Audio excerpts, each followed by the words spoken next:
The Fragile Earth. Writing from The New Yorker on Climate Change. Edited by David Remnick and Henry Finder. Read by Kaleo Griffith, Gabra Zackman, and Kat Gould. All pieces in this collection were originally published in The New Yorker. The publication date is given at the beginning of each piece. Forward. David Remnick.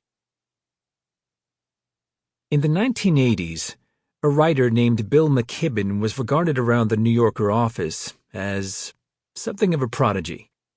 The pieces in the Talk of the Town section in those days were unsigned, but everyone at 25 West 43rd Street knew that McKibben was often writing half of them, sometimes more.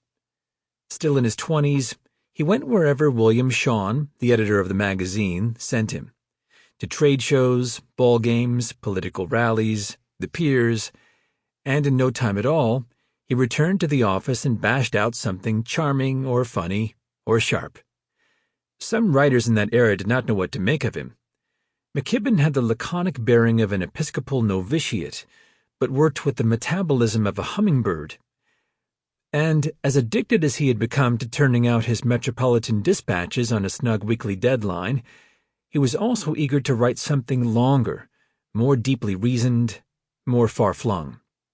He had a particular passion for environmental matters, and was a devoted reader of Henry David Thoreau and John Burroughs, Wendell Berry, and Rachel Carson. Perhaps he'd do something in that mode. After giving the matter considerable thought, he approached Shawn with a proposal. "Can I write about my apartment?" he asked. What McKibben had in mind was rather high concept. He lived in a nothing-special apartment at Bleecker Street and Broadway. What would he learn, he wondered, if he followed every pipe and wire and chute that connected his apartment to the greater world to see where it all led? Where exactly did his water and electricity come from? Where did all his coffee grounds and apple cores go? With a notebook and a credit card, McKibben flew off to Brazil to see where Con Edison was getting its oil. He visited the La Grande hydroelectric dams in subarctic Quebec.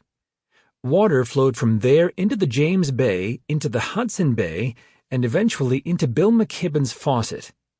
He saw uranium being extracted at the Hack Canyon mine in Arizona, and eventually brought to the Indian Point nuclear power plant, the better to provide electricity for the lights and air conditioners at Bleecker and Broadway. McKibben's essay on the exploitation of nature and its resources, titled Apartment, ran in the March 17, 1986 issue of the magazine. An important outcome of that piece for its author was that it suggested further work. Apartment had the effect of reminding me, or maybe teaching me for the first time, that the world was physical, McKibben tells me. Somehow I became attuned to the idea that the world and human arrangements were more vulnerable than I had ever thought. I could see what these lifelines looked like, and at that moment, I also started reading the emerging literature of climate science. One voice in particular stood out.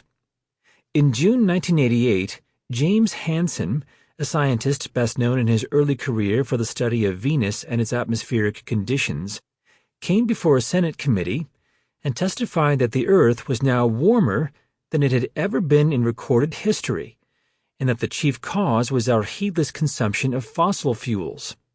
This warming, he said, was intensifying all the time and would soon lead to rising sea levels and extreme weather conditions, powerful hurricanes, ruinous droughts, and fires and floods. It would unavoidably threaten natural systems and the social order. McKibben was paying attention.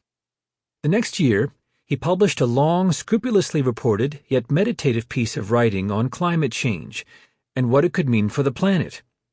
It was called Reflections, the End of Nature, and it was the first truly extensive exploration of climate change in the non-scientific press. At the time, some people viewed the piece as exceedingly pious and comically apocalyptic. Lewis Lapham, the editor of Harper's Magazine, wrote, "The end of nature plays to the superstitions of the environmental left. The author Sample complete. Ready to continue?